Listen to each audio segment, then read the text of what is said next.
Dice, Él da fuerzas al fatigado, al que no tiene fuerzas, aumenta el vigor.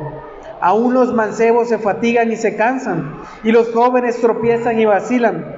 Pero los que esperan en el Señor renovarán sus fuerzas. Se remontarán con alas como las águilas, correrán y no se cansarán. Caminarán y no se fatigarán. Entonces, qué interesante, ¿no? Cómo Dios fortalece nuestras vidas. Cómo Dios trae fuerza a nuestras vidas cuando confiamos en Él. Somos renovados en nuestro hombre interior.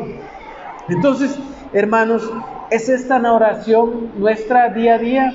¿Es esta nuestra oración en medio de las pruebas, en medio de las luchas? ¿Es esta nuestra oración por otros hermanos? ¿Es esta nuestra oración por otros creyentes que están pasando luchas y pruebas? Pruebas físicas, enfermedades, pruebas económicas, pruebas espirituales. Qué interesante cómo Pablo ora. Fíjese que Pablo no está pidiendo por cosas materiales. Pablo no está pidiendo cosas materiales aquí, sino que está pidiendo por cosas y bendiciones que espirituales. Fortaleza espiritual. Ve el versículo 17, dice, también ruego que arraigados y cimentados en amor, ustedes sean capaces de comprender con todos los santos cuál es la anchura, la longitud, la altura y la profundidad, y de conocer el amor de Cristo que sobrepasa el conocimiento. Vea qué interesante, hermano. Lo segundo que Pablo pide es que los creyentes puedan permanecer en amor. Y Pablo ahí utiliza dos términos muy interesantes. El primer término es arraigados. Y esto nos ilustra, hermano, lo que un árbol hace para poder obtener alimento y estabilidad. ¿Qué hace un árbol? ¿Echar qué? Raíces. Un árbol lo primero que hace para poder crecer es echar raíces, porque él sabe que su alimento lo obtiene del fondo de la tierra. Entonces, de la misma manera, hermanos, nosotros como creyentes debemos de tener nuestras raíces espirituales en el amor de Dios. Por eso dice Pablo aquí, ruego que arraigados en amor. Nosotros, hermanos, debemos hacer eso, echar raíces en el amor de Dios, arraigarnos en el amor de Dios, saber que únicamente de ese amor podemos mantenernos firmes, podemos permanecer firmes en la fe. Segundo, dice cimentados en amor. Y esto nos ilustra a un edificio. Un edificio, para ser construido, necesita ¿qué? Necesita tener cimientos. Usted no puede construir una casa sin cimientos, porque al siguiente mes se le va a caer. O si se viene una lluvia como la de hoy, se le cae el agua. ¿Se recuerdan cómo Jesús puso una parábola? Habló de una parábola de dos hombres. Uno construyó su casa sobre la arena, vino la lluvia y ¿qué? Se destruyó. Pero otro construyó su casa sobre la roca, vinieron las tormentas y la lluvia y la casa permaneció. Entonces es necesario que un edificio sea construido sobre cimientos fuertes. Entonces, hermano, esto ilustra que nosotros como creyentes también debemos tener cimientos espirituales fuertes, cimientos en el amor de Dios, para que podamos mantenernos firmes en la vida cristiana. Por eso dice Pablo, cimentados y arraigados en el amor de Dios. Muchos creyentes hoy en día, muchas personas están hoy arraigados en el dinero. Se acaba el dinero, se vienen abajo. Están cimentados en lo material. Se acaba lo material, se vienen abajo. Aquí lo que la palabra nos dice es que Pablo está rogando a Dios que estos creyentes, su cimiento sea el amor de Dios. El amor de Dios nunca dejará de ser, nos dice la palabra. Entonces, cuando nosotros, hermanos, como creyentes, nos cimentamos y nos arraigamos en el amor de Dios, permaneceremos firmes. Permaneceremos firmes y estables. Entonces me encanta cómo Pablo ruega por estos creyentes, pero también dice que ellos sean capaces, hermanos, de comprender y de conocer junto con todos los demás creyentes lo amplio, vean, lo inmenso, lo vasto que es el amor de Cristo. Y al decir conocer el amor de Cristo se refiere a ese amor redentor de Cristo, a ese amor redentor por el hombre pecador, a ese amor que lo llevó a la cruz y entregar su vida en sacrificio. Entonces, que dice Pablo, ustedes sean capaces de comprender y de conocer ese gran amor. Ese amor, hermanos, que el justo murió por los injustos. Ese amor que el santo murió por los pecadores. Ese amor que el obediente murió por los desobedientes. Ese es el amor, por eso dice aquí que sobrepasa ¿qué? Todo entendimiento. ¿Cómo es posible que el justo fuera a morir por el pecador? ¿Cómo es posible que el obediente fuera a morir por los desobedientes, que entregara su vida en sacrificio y que trajera salvación a nosotros? Entonces, por eso dice Pablo, es un amor que sobrepasa todo conocimiento del hombre. Y qué interesante, ¿no? Qué paradoja la que pone Pablo aquí, que podamos conocer algo que sobrepasa el conocimiento. O sea, sí, ¿no? Es contrastante, ¿no? Que usted trate de conocer algo que usted nunca va a conocer. Pero eso me habla, hermanos, de que entre más yo conozco el amor de Cristo, más excede mi conocimiento. Más excede mi conocimiento. Entre yo más abundo en conocer el amor de Dios, más cuenta me doy que es sobreabundante, que es vasto y grande. Entonces, qué interesante, esto es como un ejemplo cuando un explorador encuentra un lugar o una caverna. Cuando alumbra con la lámpara la caverna, él ve algo, pero entre más hacia adentro va viendo que todo es más grande y que todo es más profundo y que hay mucho más lugar para seguir explorando, y por más que se adentra, no tiene fin. Entonces, es lo mismo, hermanos. Entre más conozcamos el amor de Cristo, más sorprendente se volverá para nosotros el amor de Cristo. Nunca lo dejaremos de conocer, nunca nos dejaremos de sorprender de ese amor, hermanos. Cuando vemos la cruz es cuando podemos empezar a comprender el amor de Dios en Cristo. En la cruz, hermanos, en el sacrificio de nuestro Señor Jesucristo en la cruz, es donde nosotros podemos empezar a comprender ese amor de Dios. Por eso dice Juan 3:16, de tal manera amó Dios al mundo. O sea, es un amor tan amplio que envió ¿a quién? A su Hijo unigénito, para que todo aquel que en Él crea que no se pierda, sino que tenga vida eterna. Es un amor amplio. En la cruz, entonces, empezamos a conocer ese amor de Dios en Cristo Jesús. Si usted observa, hermanos, la cruz apunta en 4 direcciones. La cruz apunta tanto a lo ancho, para incluir a todos los hombres, a lo largo, para que se extienda por toda la eternidad, a lo profundo, para que pueda alcanzar al peor pecador, y a lo alto, para que pueda llevarnos al cielo. La cruz, hermanos, apunta en 4 direcciones: a lo ancho, a lo alto, a lo largo y a lo profundo. ¿Cuál es el propósito de esto que Pablo está pidiendo? Lo dice en el versículo 19: para que sean llenos hasta la medida de toda la plenitud ¿de quién? De Dios. La plenitud de Dios, nos dice la Escritura, que se encuentra solamente en Cristo. Así que cuando el creyente es lleno de Cristo, es cuando llega a estar completo.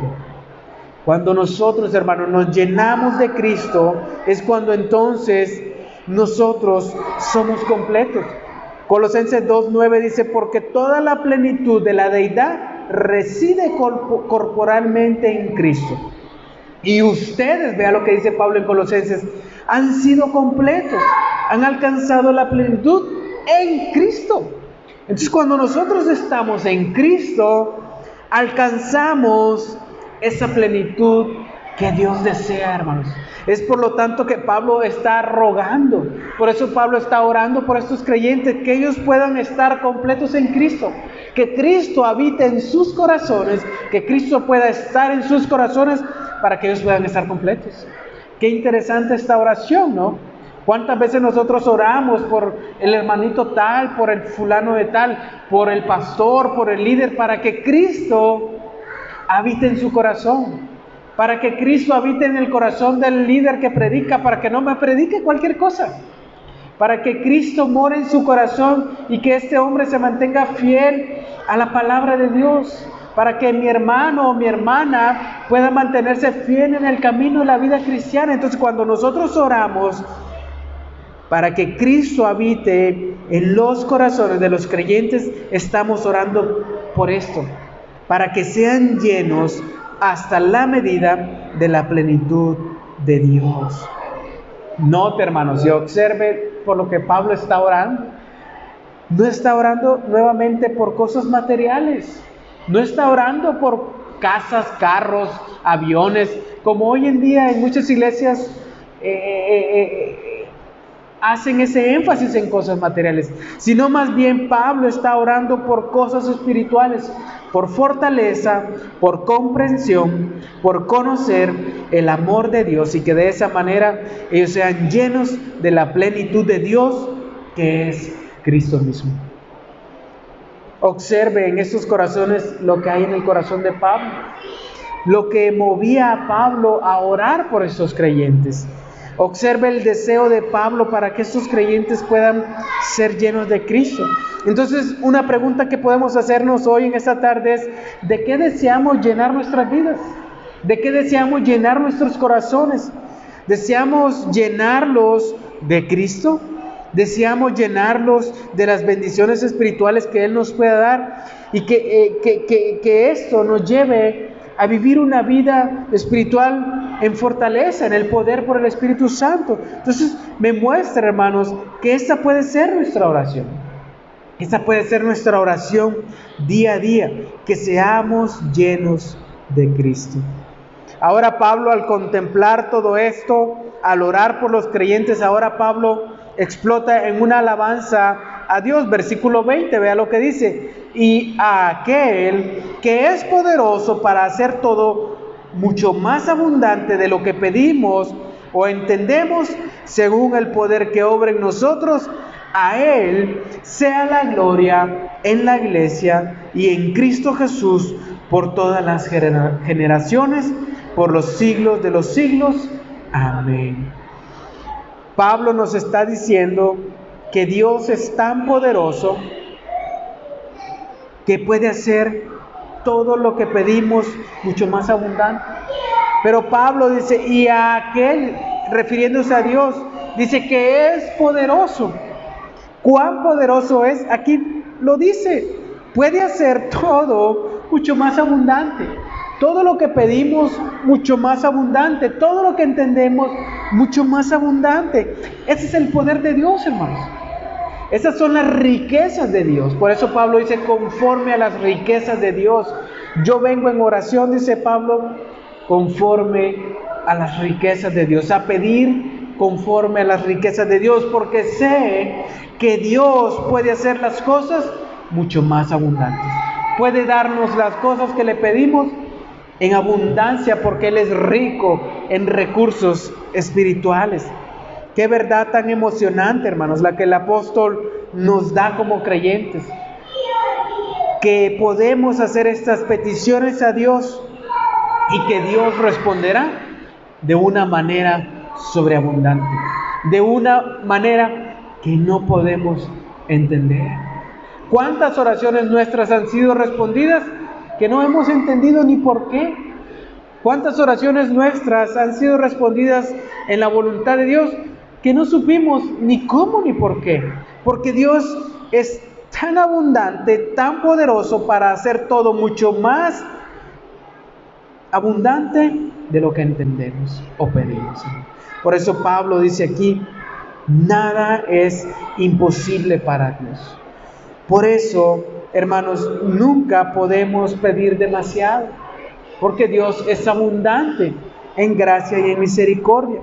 Pero esto, dice Pablo, es según el poder que obra en nosotros. La palabra poder aquí es dunamis, este poder que proviene del Espíritu Santo, el Espíritu Santo actuando en nosotros, el Espíritu Santo que se activa con nuestra fe y la capacidad de creer en Dios. Entonces, ese poder, dice Pablo, que obra en nosotros, ese es el poder del Espíritu Santo, es la obra del Espíritu Santo que actúa en nosotros, es según ese poder que obra en nuestras vidas. Esta oración de Pablo, hermanos, no tiene nada que ver con lo terrenal, sino que todo es de carácter espiritual.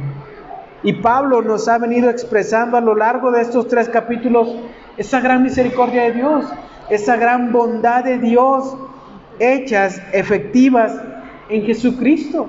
Es por medio de Jesucristo, dice Pablo, que Dios ha llevado a cabo esa gran bondad y misericordia que estaba dispuesto a dar. Es Cristo, hermanos, el medio por el cual Dios ha traído esas abundantes bendiciones a nuestras vidas. Y vea cómo Pablo termina, a Él sea la gloria en la iglesia. Me gusta cómo Pablo expresa que la iglesia es llamada a traer gloria a Dios. Nosotros como iglesia de Dios somos llamados a eso, hermano, a traer gloria a Dios. Es por medio de la iglesia que el propósito de Dios se lleva a cabo aquí en la tierra. Usted y yo, hermanos, formamos parte de ese propósito de Dios como su iglesia. Y como iglesia de Dios debemos de traer gloria a Él. Por eso dice, a Él sea la gloria. ¿En dónde? En la iglesia.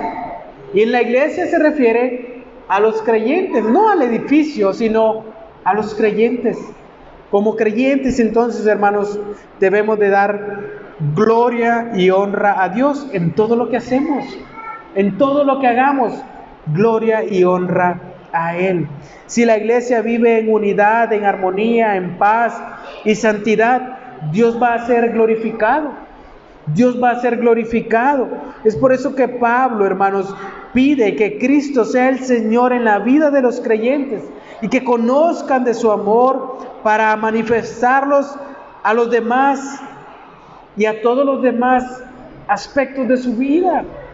Por eso Pablo, gloria sea a Dios en la iglesia.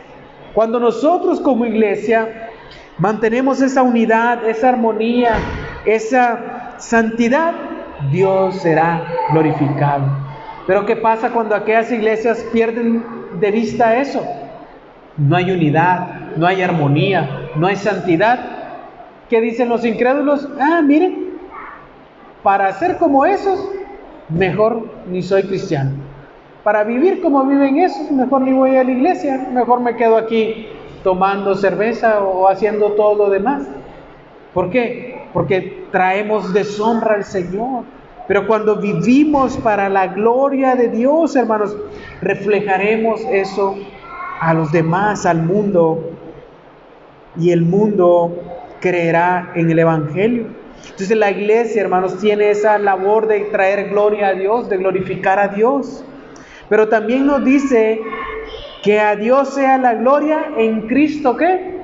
En Cristo Jesús. Cristo ha sido el tema de Pablo a lo largo de estos capítulos. ¿Se recuerda cuál ha sido la frase que ha aparecido en estos 3 capítulos? En Cristo.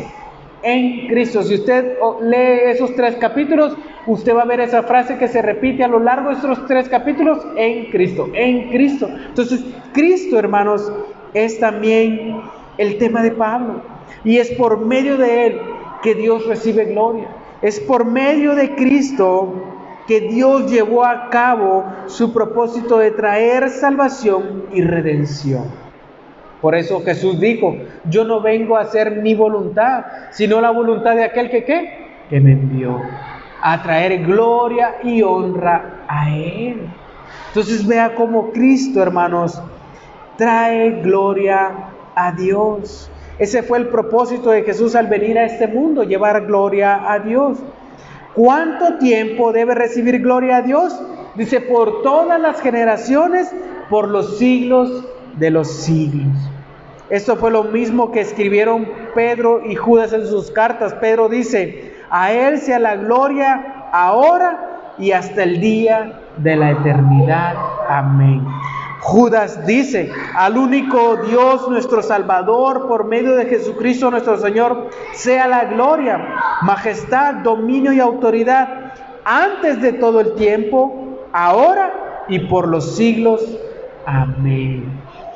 El ardiente deseo de Pablo es que la alabanza a Dios perdure por todas las generaciones hasta la eternidad. Dios recibirá gloria y honra, hermanos, por la eternidad. Por la eternidad. Y vea cómo Pablo cierra su oración con un ¿qué? Amén. Lo que quiere decir, esto es ciertamente verdad. Esto va a suceder.